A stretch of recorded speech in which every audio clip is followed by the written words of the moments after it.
I have quite a few viewers on my YouTube channel that are interested in old radio magazines. And this video is about such an old radio magazine. It was issued in the Netherlands in 1941. So the second year from World War II. And in the first and the second year in World War II, there was not so much social disturbance when the Germans entered the Netherlands, the German army, etc.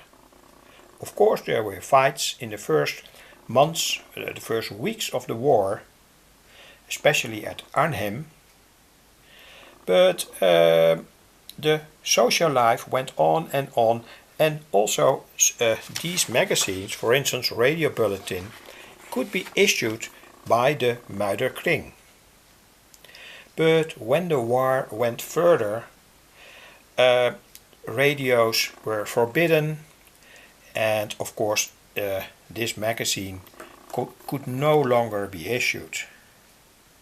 Anyway, let's pan over this old radio magazine. Without detection, no radio reception. Well, of course, that's clear.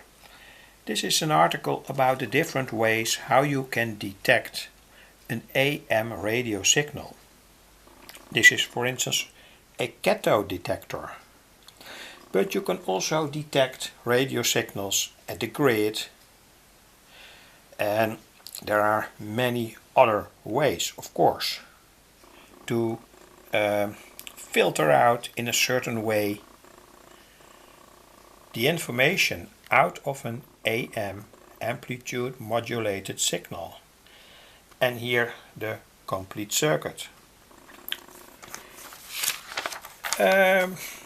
This is a kind of coil set that could be mounted inside a radio. In those days there were many coil sets that adapted, say, the older radios to higher frequencies, for instance short wave or medium wave, what we now call medium wave. And these sets were sold and used and had to be built in fact a radio that was somewhat obsolete. And this article is all about that. Of course, that had to be done properly, otherwise that didn't work. Surely that didn't work. Here an article about radio tubes. Literally translated, we read here radio bulbs, but of course it's radio tubes. It shows the anode voltage and the anode current characteristic. These articles you can find everywhere in radio books nowadays and in the 1920s, 1950s, etc., etc. Always interesting to see how a certain voltage on the grid from a tube has an effect on the anode current. In fact, we talk about amplification and about how a tube amplifies the relation between the voltage in and the current out. Anyway, a measuring unit for capacitors, resistors and coils. This is the basics, the basic circuit. Very interesting, and you can already use this unit. Very simple, no problem. And I want to make such a measuring device in the future, but of course nowadays that's completely obsolete. We now have, say, small computer boards from China in 2018. We connect our unknown capacitor to it and we read on the display whether it is a capacitor, a resistor, a coil and what is the value anyway. I think it's interesting because you can learn more about the basics.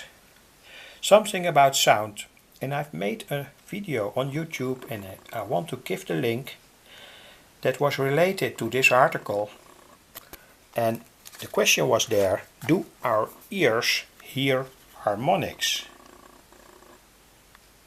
And I say hear again, but do our ears make harmonics? That's the central question in this article. And yes, our ears make harmonics by themselves. This is the practical setup, experimental setup. I hope my video is sharp enough. A radio journal about stereophonic sound, quite revolutionary in 1941, 1942, but of course there were already ideas about the better properties from stereophonic sounds. Here again that article about do our ears make harmonics. Interesting. A course, an electronics course from magnets and magnetic fields, magnetization, demagnetization, and here a special article for the younger people. They could make a shortwave radio, the schematic, a tone arm from a pickup, as resonance free as possible, of course, surface lab, a unit to connect a tube with a certain pin connection to another tube, to another socket, and say an advertisement about dynamic loudspeakers. In those days it was not possible to make very strong magnets. That was the case in the 1950s, 1960s, where the ferrite materials were discovered and you could bake in a certain way a very powerful magnet. Again, advertisements for coil units to give an old radio a boost to the modern time. And then we read 1942 and 1941. Anyway,